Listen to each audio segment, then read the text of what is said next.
Students, कैसे हो बेटा? तो बेटा आज हम करेंगे variation of strain with stress. Variation of strain with stress, right. So variation of strain with stress ये हमने करनी है। क्वेश्चन आता है कि draw stress strain curve to show the variation of strain with stress, right. हमारे पास क्या है, ध्यान से देखना, ये हमारे पास एक वायर है, राइट। ये वायर जो है वो आपने क्या कर दी हुई है, सस्पेंड कर दी हुई है from a rigid spot, right. जब आपने कोई वायर रिजिड स्पॉट से स्ट्रेच कर दी, राइट, उसकी लेंथ जो है वो हमारे पास सपोज करो L, आपने उसके नीचे एक वेट लगा दिया, राइट। ये वेट जो है वो आप इंक्रीज कर रहे हो। आपके पास ऑप्शंस हैं कि आप इस वेट को इंक्रीज कर सकते हो, ठीक है। मान लो यहाँ पर हमारे पास वो सर्कुलर वेट्स आते हैं, वो हमने यहाँ पर लगा दिए हुए हैं कि आप वेट को इंक्रीज भी करते हो, आप डिक्रीज भी कर सकते हो। तो हमने क्या किया, ये वायर जो है इसके नीचे वेट लगा दिया। When the wire is touched by a load, it is seen that for small value of load, the extension produced in the wire is proportional to the load. हमने क्या करना है, ग्राफ ड्रा करना है stress और strain के बीच में। ध्यान से सुनना, हर बात को आपने ध्यान से सुनना है। ये हमारे पास इस तरफ को स्ट्रेस है और इस तरफ को हमारे पास क्या है, दैट इज स्ट्रेन, राइट। हमने स्ट्रेस स्ट्रेन कर्व बनानी है। जब आपने वायर को स्ट्रेच किया वाया लोड, तो हमने क्या देखा, जो एक्सटेंशन प्रोड्यूस हो रही है in the wire, that is proportional to the load. It means stress is directly proportional to strain. मतलब जैसे आप स्ट्रेस बढ़ा रहे हो तो स्ट्रेन भी उतनी बढ़ रही है। मतलब जैसे जैसे आप लोड को बढ़ा रहे हो तो जो एक्सटेंशन प्रोड्यूस हो रही है इस वायर में, that is directly proportional to the load, ठीक है। मतलब stress is directly proportional to the strain. तो जब हम स्ट्रेस स्ट्रेन में ग्राफ प्लॉट किया तो हमारे पास जो स्ट्रेस है that is found to be proportional to the strain. कहां तक, अप टू पॉइंट ए। यहां तक आपकी जो स्ट्रेस स्ट्रेन कर्व है वो डायरेक्टली प्रोपोर्शनल है। क्यों? क्योंकि जैसे आप लोड अप्लाई कर रहे हो उसके अकॉर्डिंग, जैसे आप स्टेप लगा रहे हो उसके अकॉर्डिंग हमारे यहाँ पर क्या हो रही है, स्ट्रेन प्रोड्यूस हो रही है। Means stress is directly proportional to strain, right. Clear, समझ आ गई? तो अगर आपने स्ट्रेस यहाँ पर रखी उतनी स्ट्रेन होगी, स्ट्रेस यहाँ पर रखी उतनी स्ट्रेन होगी, स्ट्रेस यहाँ पर रखी उतनी स्ट्रेन होगी, स्ट्रेस यहाँ पर रखी उतनी स्ट्रेन होगी। ए तक आपकी जो स्ट्रेस है that is directly proportional to strain, right. तो इस लिमिट को हम क्या बोलते हैं, ए पॉइंट को हम क्या बोलते हैं, proportional limit. What we call that is proportional limit. तो इसको हम क्या बोलते हैं, प्रोपोर्शनल लिमिट बोलते हैं, राइट। अब जब आप स्ट्रेस को बियॉन्ड पॉइंट ए इंक्रीज करते हो, when the stress is increased beyond point A, for the small stress there is a large strain in the wire। मतलब इस पॉइंट से यहां तक आपने स्ट्रेस लगाई तो stress is directly proportional to strain, इतनी स्ट्रेन प्रोड्यूस होगी, directly proportional. Beyond point A अगर आप स्ट्रेस लगाते हो प्रोपोर्शनल लिमिट से, आप अगर ज्यादा स्ट्रेस लगाते हो तो फॉर स्मॉल स्ट्रेस उसमें जो स्ट्रेन प्रोड्यूस होती है वो क्या होती है, लार्ज होती है। लार्ज देखो, थोड़ी सी हमने इसको ऐसे कर दिया, ध्यान से देखना, इसमें स्ट्रेस कितनी है, इतनी सी है, लेकिन स्ट्रेन क्या है, इतनी स्ट्रेन प्रोड्यूस होगी, राइट। बियॉन्ड पॉइंट ए, इसको हम क्या बोलते हैं, that is proportional limit. Proportional limit के बाद अगर आप स्ट्रेस को इंक्रीज करते हो, for the small increase in stress, large strain जो है वो उसमें क्या हो रही है, प्रोड्यूस हो रही है, ठीक है। तो अप टू पॉइंट बी हम यहां पर पहुंच गए। स्ट्रेस कैसे अप्लाई कर रहे हो, आप यहाँ पर वेट जो है बढ़ा रहे हो, आपने देखोगे ना ऐसे लैब में होता है कैसा, इसमें वेट डालते रहते हैं, वेट डालते रहते हैं, है ना, राइट। हमारे पास वेट होते हैं, हम उस वेट को निकाल भी सकते हैं फिर डाल सकते हैं, ऐसे हम इसके ऊपर स्ट्रेस इंक्रीज करते हैं जब तक हम बी पॉइंट के ऊपर पहुंचते हैं, राइट। मैंने क्या बोला, ध्यान से सुनना, कि up to point A stress is directly proportional to strain. उसके बाद अगर बियॉन्ड ए आप स्ट्रेस को इंक्रीज करते हो तो क्या होता है, बियॉन्ड ए आप स्ट्रेस को इंक्रीज करते हो तो देन व्हाट विल हैपन, क्या होगा, बियॉन्ड ए स्ट्रेस को इंक्रीज करोगे तो for small increase in stress large strain क्या होगी, प्रोड्यूस होगी। हम बी पॉइंट के ऊपर पहुंचे, बी पॉइंट तक जब अब बी पॉइंट के ऊपर पहुंचे, लास्ट टाइम प्रोड्यूस होगी when the load is gradually removed. अब आपने लोड को ग्रेजुअली रिमूव करना शुरू कर देना, कम करना शुरू कर देना। जैसे ही आप लोड को कम करते जाओगे, when the stress is decreased, मतलब when the load is gradually removed the wire returns to its original level. ध्यान से सुना, हम फिर यहां पर ओ पॉइंट पर पहुंच जाएंगे। क्लियर? हम कहां पर पहुंच जाएंगे? फिर से ए पॉइंट के ऊपर पहुंच जाएंगे। इसका मतलब क्या है कि जो बी पॉइंट है that is known as elastic limit. क्या है ये? जो बी पॉइंट है that corresponding to elastic limit. Is that clear? B point किसके कॉरस्पॉन्डिंग है? Elastic limit. तो इलास्टिक लिमिट क्या हुई? Maximum stress on whose removal the bodies regain their original dimension. तो इलास्टिक लिमिट की definition write down. What is elastic limit? Write down, it is the maximum stress on whose removal the bodies regain their original configuration. The body regain their original configuration. ठीक है, इसको elastic element भी बोलते हैं, इसको हम yield point भी बोलते हैं, YIELD, राइट। इसको हम इलास्टिक एलिमेंट भी बोलते हैं और यील्ड पॉइंट भी बोलते हैं। आपको नहीं दिखाई दे रहा, मैं ऊपर लिख रहा हूं YIELD, ये पॉइंट यील्ड पॉइंट भी हम इसको क्या करते हैं? बोलते हैं। इस बी पॉइंट मीन्स अगर आप स्ट्रेस यहां तक लगाओगे तो फिर आप जब स्ट्रेस को रिमूव कर दोगे वो अपनी ओरिजिनल पोजीशन रीकन कर देगी। मतलब जब आप जितनी स्ट्रेस आपने लगाई बी पॉइंट तक, अगर आप उसको रिमूव कर दोगे तो जो आपकी रोड है वो अपनी ओरिजिनल डायमेंशन को क्या कर लेगी? रीगेन कर लेगी। Is that clear? पता चल गया? अब उसके बाद इलास्टिक लिमिट मैंने आपको डेफिनेशन बता दी, that is the maximum stress on whose removal the bodies regain their original dimension, right. इसको इलास्टिक लिमिट भी बोलते हैं, इसको यील्ड पॉइंट भी बोलते हैं। और जो मटेरियल है of the wire in the region OB, जो मटेरियल इस रीजन में बिहेवियर शो करते हैं उनको हम क्या बोलते हैं? That is elastic behaviour.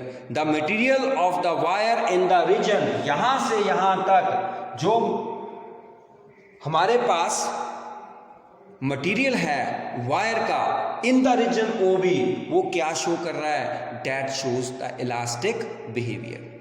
अब इफ द स्ट्रेस और load increase beyond point B, अब आप स्ट्रेस को और इंक्रीज कर रहे हो, जब आप स्ट्रेस को बियॉन्ड पॉइंट B इंक्रीज कर रहे हो तो क्या हो रहा है? It increases the strain further. ये फर्दर हमारी स्ट्रेन को क्या कर रहा है? इंक्रीज कर रहा है। And this increase in strain is represented by the part BC। ये B तक पहुंच गए हम, फिर ये स्ट्रेन थोड़ी सी और इंक्रीज हो, दैट इज BC। ये पॉइंट हमारे पास B है, ये पॉइंट हमारे पास क्या है? C है। तो मैंने क्या बोला कि आपने स्ट्रेस को फर्दर इंक्रीज, देखो सबसे पहले हमने क्या किया, हम लोड इसके ऊपर अप्लाई करते गए, राइट। ए पॉइंट तक पहुंच गए, stress is directly proportional to strain. फिर थोड़ा सा लोड हमने और लगाया, लेकिन हमारी स्ट्रेन जो है वो ज्यादा प्रोड्यूस हो गई। फिर हमने उसको लोड को वापस कर दिया, बी पॉइंट से वापस आ गए, लोड सारा निकाल दिया हमने। हम कहां पर पहुंच गए? फिर O के ऊपर। मतलब हमारे पास जो मटेरियल था उसने अपनी ओरिजिनल जो कॉन्फ़िगरेशन है वो रीगेन कर ली। फिर हम बियॉन्ड पॉइंट B हम स्ट्रेस को और इंक्रीज कर रहे हैं। जैसे हम स्ट्रेस को इंक्रीज कर रहे हैं लार्ज स्ट्रेन प्रोड्यूस हो रही है, लेकिन जब हम C पॉइंट के ऊपर पहुंच गए, मतलब ये हम ग्राफ ड्रा कर रहे हैं कि हमने इतनी स्ट्रेस लगाई, इतनी स्ट्रेन प्रोड्यूस हुई। जब हम C पॉइंट के ऊपर पहुंच गए, फिर हमने लोड को वापस किया, फिर जीरो के ऊपर, लोड जीरो के ऊपर आना शुरू कर दिया, लेकिन हम यहां पर नहीं आए। हम क्या कर गए? ये O डैश के ऊपर, मतलब हमने लोड इतना ज्यादा उसके ऊपर लगा दिया कि उसमें परमानेंट स्ट्रेन प्रोड्यूस होगी। उसने अपनी ओरिजिनल पोजीशन को रीगेन नहीं किया, राइट। उसने अपनी ओरिजिनल पोजीशन को रीगेन नहीं किया, वो O पे नहीं आई, वो कहां पर आ गई? बॉडी O डैश के ऊपर। इसका मतलब उसकी कॉन्फ़िगरेशन क्या होगी? चेंज होगी। क्लियर है, राइट। तो यहां पर हमारे पास एक permanent strain set of strain जो प्रोड्यूस हो गया कि this is the permanent strain in the wire even when stress is zero. चाहे आप सारा लोड यहां से उतार दो, लेकिन वो आपकी रोड जो थी पहले अगर इतनी थी अब थोड़ी सी बढ़ गई होगी। क्यों? क्योंकि उसमें परमानेंट जो है वो स्ट्रेन प्रोड्यूस हो गई। Is that clear? Clear? This is known as permanent set of strain. तो हमारे पास जो ओ डैश है यहां पर दिखाई दे रहा, O dash, that is permanent set किसका? Of strain. ये आपने पॉइंट को याद रखना है, that is the permanent set of strain. Clear? Now जब आपने बियॉन्ड सी और स्ट्रेस को इंक्रीज कर दिया, यहां पर सी था, सी से बियॉन्ड आप और स्ट्रेस को इंक्रीज कर रहे हो, राइट? जब आप सी के बियॉन्ड स्ट्रेस को इंक्रीज कर रहे हो तो there is a large strain in the wire. This large increase in the strain of the wire for small stress that is represented by, ये देखो, ये मैं ऐसे बना रहा हूं, आप देखो ध्यान से, ठीक है? यहां तक ग्राफ आपका चला गया, यहां पर पहुंच गया, यहां तक देखो सी डी, ये जो है हमारे पास, ये देखो, इसके लिए स्ट्रेस कितनी है? बिल्कुल small as compare to this stress. ये देखो इतनी स्ट्रेस है यहां तक, ये क्या स्ट्रेस? स्मॉल है। For increase in small stress, strain देखो कितनी प्रोड्यूस होगी, यहां से लेके यहां तक इतनी स्ट्रेन प्रोड्यूस होगी, स्ट्रेस आपकी इतनी थी। छोटी सी स्ट्रेस के लिए स्ट्रेन क्या होगी? अगर आप वाई एक्सिस की तरफ देखोगे तो आपका ग्राफ छोटा सा आएगा, यहां पर इतना पोर्शन आएगा, लेकिन एक्स एक्सिस की तरफ इतना आ रहा है, सी से डी तक। सी से डी तक वाई एक्सिस को देखो आप कितना आ रहा है, बिल्कुल स्मॉल, इतना सा पोर्शन यहां पर आ रहा है, लेकिन सी से डी इस तरफ को एक्स एक्सिस तरफ क्या हमारे पास? स्ट्रेन है। तो इसका मतलब for small increase in stress there is a large increase in the strain. Clear है? तो सीडी पार्ट जो कर्व का है वो आपको दिखाई दिया। इस सीडी पार्ट में स्मॉल इंक्रीज इन स्ट्रेस में स्ट्रेन क्या हो रही है? ज्यादा हो रही है। Is that clear? उसके बाद हमारे पास एक डी पॉइंट आ जाता है, डी पॉइंट, जिसके बाद हमारा मटेरियल जो है वो ब्रेक हो जाता है। ठीक है? यहां तक सी डी, इसको हम बोलते हैं प्लास्टिक डिफॉर्मेशन। क्या बोलते हैं? Plastic deformation, DEFORAMATION, plastic deformation. C D जो हमारे पास कर्व है वो हमें क्या बता रही है? प्लास्टिक बिहेवियर और plastic deformation. The material of the wire from point C to point D that shows, C से लेके डी तक वो हमें क्या शो कर रहा है? Plastic deformation, right? क्लियर? अब उसके बाद बियॉन्ड डी, अगर आप डी के बाद जाओगे तो आपकी वायर जो है वो टूट जाएगी। तो डी के बाद अगर आप स्ट्रेस लगाओगे तो वो ब्रेकिंग स्ट्रेस होगी, राइट? क्या बोलते हैं उसको? ब्रेकिंग स्ट्रेस और अल्टीमेट स्ट्रेंथ। क्या बोलेंगे? ब्रेकिंग स्ट्रेस और अल्टीमेट स्ट्रेंथ। मैं यहां पर लिख रहा हूं breaking stress, BREAKING, breaking stress या अल्टीमेट स्ट्रेंथ। मतलब बियॉन्ड डी, डी तक आप उसको एज अ प्लास्टिक की तरह यूज कर रहे हो, लेकिन बियॉन्ड डी अगर आप स्ट्रेस लगाओगे तो मटेरियल आपका ब्रेक, मतलब इसके ऊपर और बियॉन्ड डी अगर आप स्ट्रेस लगाओगे तो ये वायर क्या होगी? टूट जाएगी। So that is known as breaking. The stress needed to cause the actual fracture of the material. अगर आपसे पूछे ब्रेकिंग स्ट्रेस क्या होती है, write down the definition of breaking stress. Write down. Yes, the stress needed to cause the actual fracture of the material is known as breaking stress or ultimate strength. Breaking stress or ultimate strength. Clear? समझ आ गई? पता चल गया? Clear? तो ये हमारे पास stress strain curve का ग्राफ था। अगेन मैं आपको बता रहा हूँ, एक बार फिर रिपीट कर रहा हूँ कि हमारे पास एक वायर थी, राइट? हम पहले O के ऊपर थे, स्ट्रेस 0 थी, फिर हमने धीरे धीरे उसके ऊपर स्ट्रेस, मतलब उसके ऊपर वेट बढ़ाना शुरू कर दिया, स्ट्रेस बढ़नी शुरू हो गई। जैसे हम स्ट्रेस बढ़ा रहे थे उसके अकॉर्डिंग स्ट्रेन बढ़ रही थी। ए पॉइंट तक हमारे पास स्ट्रेट आ गया, मतलब stress is directly proportional to strain. Beyond A जब हम स्ट्रेस लगाते हैं तो for small increase in stress, strain जो है वो थोड़ी सी बढ़ जाती थी, स्ट्रेन बढ़ गई। जब स्ट्रेन बढ़ गई तो हमने बी पॉइंट को पहुंचे, हमने क्या किया? स्ट्रेन जो स्ट्रेस थी उसको रिमूव करना शुरू कर दिया। हमने चेक किया कि हम O के ऊपर आ रहे हैं। यस, हम O के ऊपर आ रहे हैं क्योंकि यहां से लेके this is the elastic element, right, जिसको यील्ड पॉइंट कहते हैं। उसके बाद हमने फिर इसके ऊपर स्ट्रेस लगानी शुरू कर दी बी के बाद। जैसे स्ट्रेस लगाने की for small increase stress, strain क्या होगी, लार्ज होगी। जब हम सी पॉइंट के ऊपर पहुंचे हमने सोचा कि फिर हम ओ के ऊपर पहुंच जाएंगे, लेकिन जैसे ही हमने वेट को कम करना शुरू कर दिया, स्ट्रेस को रिड्यूस करना शुरू कर दिया, हम ओ के ऊपर नहीं पहुंचे, हम कहाँ पर पहुंचे, ओ डैश के ऊपर। इसका मतलब उस मटेरियल में परमानेंट स्ट्रेन प्रोड्यूस होगी। जैसे आप क्या करें, हमारे पास एक रबड़ है, हम किसी हद तक उसको खींचते हैं, वो अपनी पीछे रहेगा। अगर हम उसको खींचे इतनी दूर से गए, फिर उसको देखेंगे उसका साइज थोड़ा सा बड़ा रह जाता है, मतलब उसमें परमानेंट सेट ऑफ स्ट्रेन जो है वो वहाँ पर है। जैसे मान लो हमारे पास ये, मान लो एक रबड़ बैंड है, उसका साइज ये था, राइट। हमने इसको थोड़ा सा खींचा, छोड़ दिया, वो उसने अपनी ओरिजिनल पोजीशन रीगेन कर, हम उसको एक्सेस खींच रहे हैं यहाँ तक। जैसे हमने उसको एक्सेस खींचा फिर छोड़ा, तो वो उसका साइज जो है वो इतना नहीं रहा, वो बढ़ गया, मतलब उसमें permanent set of strain produce होगी, इतनी स्ट्रेन प्रोड्यूस होगी, वो अपने आप इसमें स्ट्रेन प्रोड्यूस हो रही है। Is that clear? तो हमारे पास ये जो ओ डैश है, मतलब जब हम बियॉन्ड बी स्ट्रेस लगाते हैं तो वो अपनी ओरिजिनल पोजीशन को मटेरियल रीगेन नहीं करता है। सी से डी तक हमारे पास जो मटेरियल है, for the small increase in stress large strain is produced. और डी के ऊपर जाके दिस इज डी पॉइंट को हम क्या बोलते हैं, फ्रैक्चर पॉइंट। क्या बोलते हैं डी पॉइंट को, मैंने लिखा ही नहीं यहाँ पर। डी पॉइंट को हम क्या लिखते हैं, दैट इज फ्रैक्चर पॉइंट। क्या बोलते हैं, फ्रैक्चर पॉइंट। मतलब इसके बाद अगर आप स्ट्रेस लगाओगे तो वो आपकी वायर जो है वो ब्रेक कर जाएगी।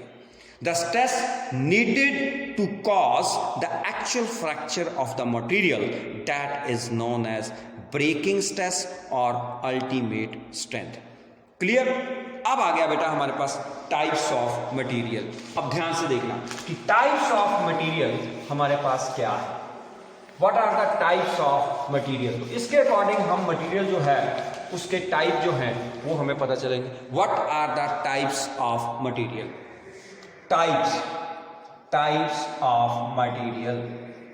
ऑफ मटेरियल नंबर 1 सबसे पहले हमारे पास आता है, ध्यान से सुनना। टाइप्स ऑफ मटेरियल में सबसे पहले हमारे पास क्या आता है, दैट इज डक्टाइल मटेरियल। बहुत इंपॉर्टेंट है, क्वेश्चन आता है कि what are ductile materials. Ductile materials क्या होते हैं? What are the ductile materials? Ductile materials कौन से होते हैं? The materials for which are large amount of plastic deformation takes place. ध्यान से सुनना, the materials for which large amount of plastic deformation takes place between the elastic limit and the fracture point. Between the elastic limit बोल रहा हूं मैं, between the elastic limit and fracture point, मतलब graph में देखना BD, अगर BD आपका बहुत ज़्यादा लार्ज है तो वो मटेरियल क्या होंगे, जिन मटेरियल के लिए BD हमारे पास, ग्राफ में देखना, जिन मटेरियल के लिए BD हमारा बहुत ज़्यादा लार्ज है तो वो मटेरियल्स हमारे क्या होते हैं, क्या होते हैं बेटा, वो मटेरियल हमारे क्या होते हैं, डक्टाइल मटेरियल्स।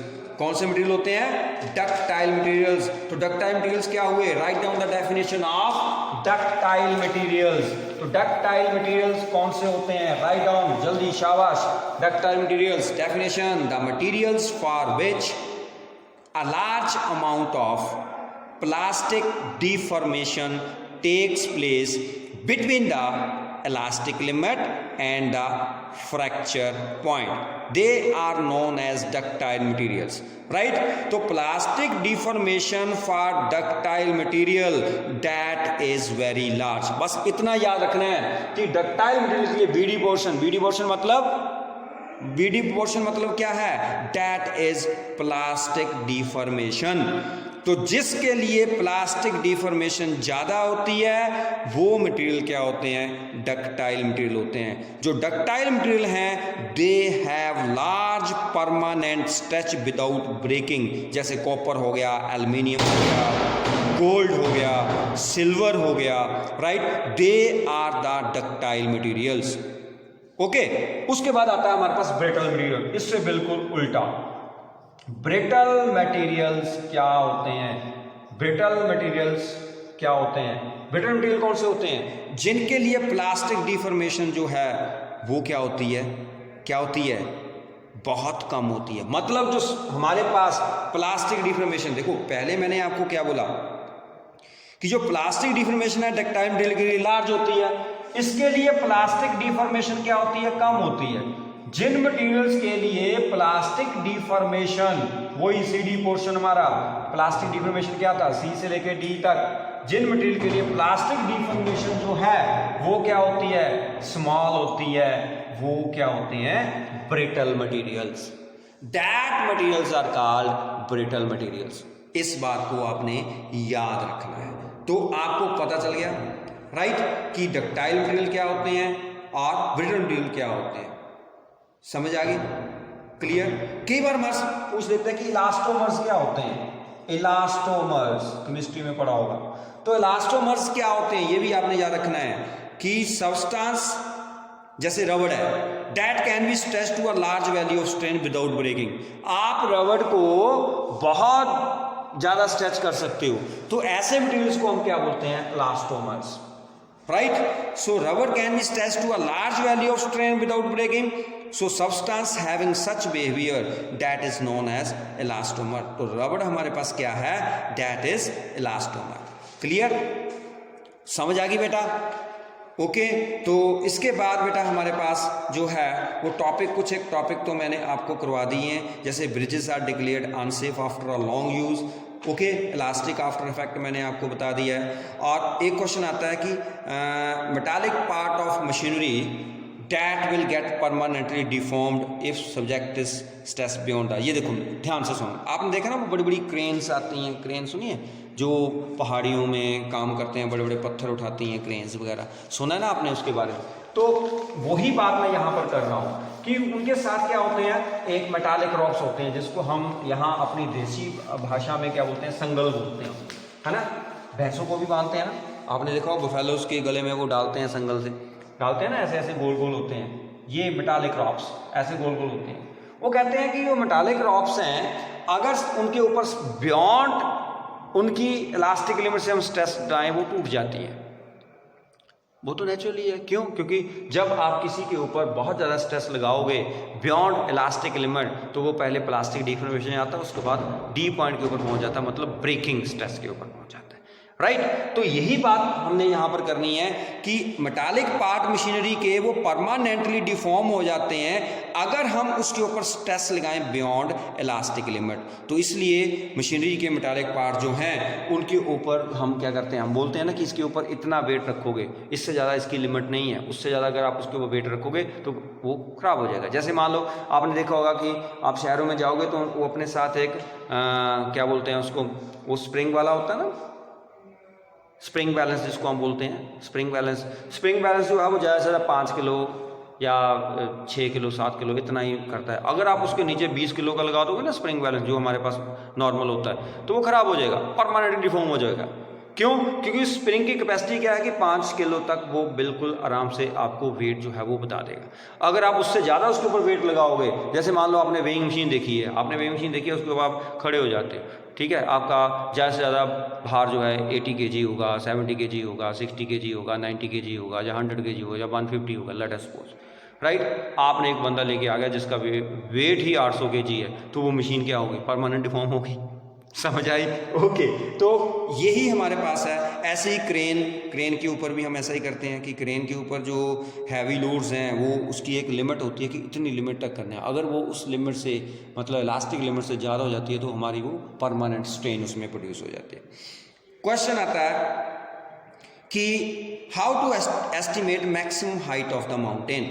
आपको पता है कि माउंटेन की हाइट जो है ना वो 10 किलोमीटर से ज़्यादा नहीं होती।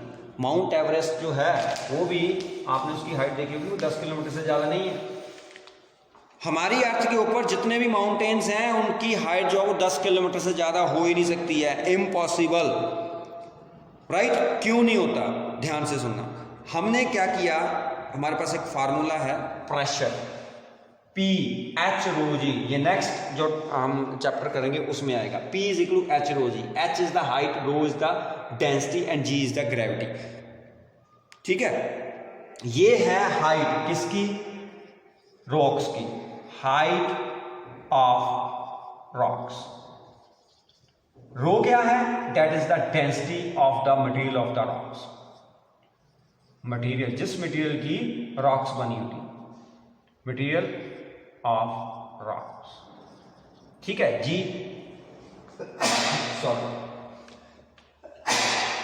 सॉरी, तो जी हमारे पास क्या है, डेट इज ग्रेविटी। जी हमारे पास क्या है, डेट इज ग्रेविटी।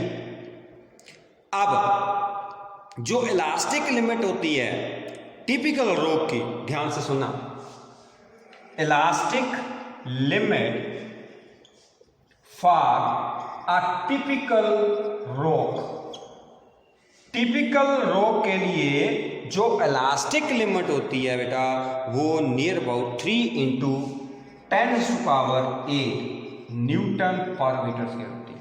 ध्यान से सुनना, फॉर टिपिकल रॉक, ये हमें याद करनी पड़ेगी, 3 इंटू 10⁸ न्यूटन पर मीटर स्क्वायर।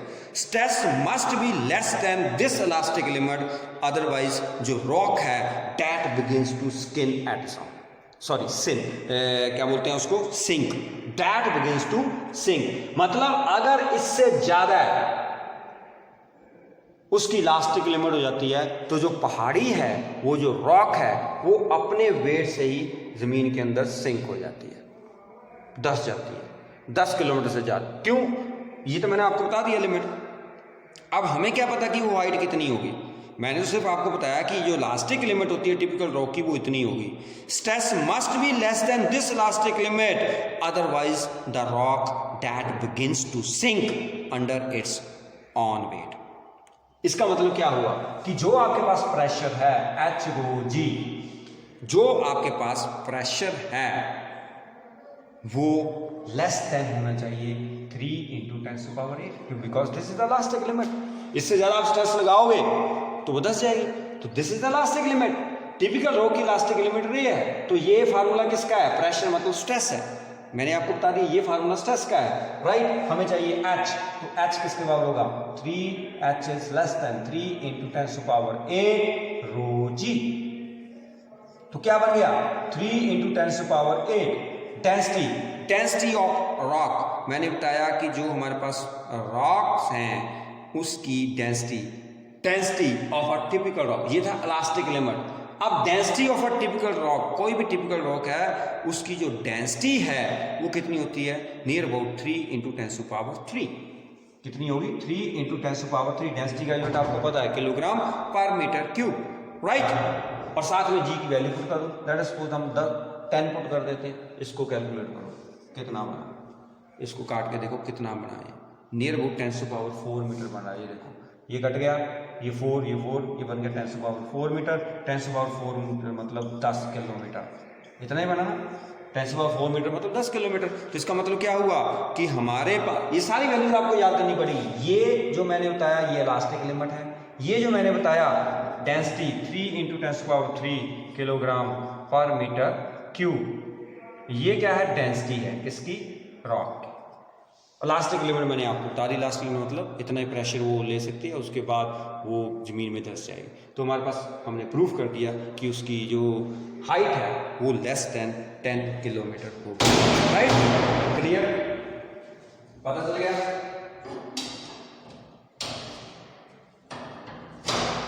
Okay clear. इसके बाद मेरे पास एक क्वेश्चन है, मैं आपको बता रहा हूं, वो क्वेश्चन आपने करना है।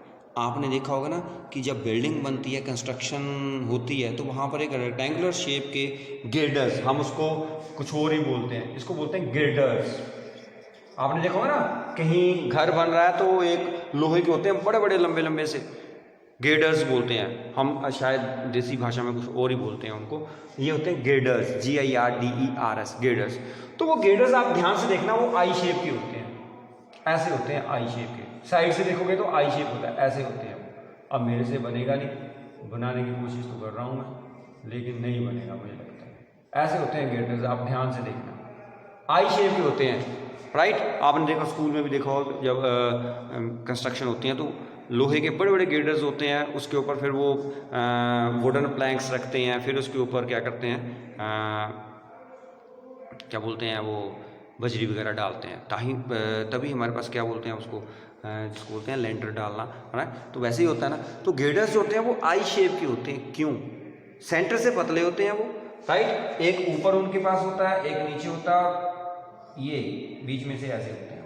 वाई गिर्डर्स आई शेप के क्यों होते हैं, ये मेरा क्वेश्चन है, आई शेप। ध्यान से देखना, अगर आप साइड से उसको देखोगे ना, साइड से, तो गेटर्स जो हैं वो साइड से देखना उसको।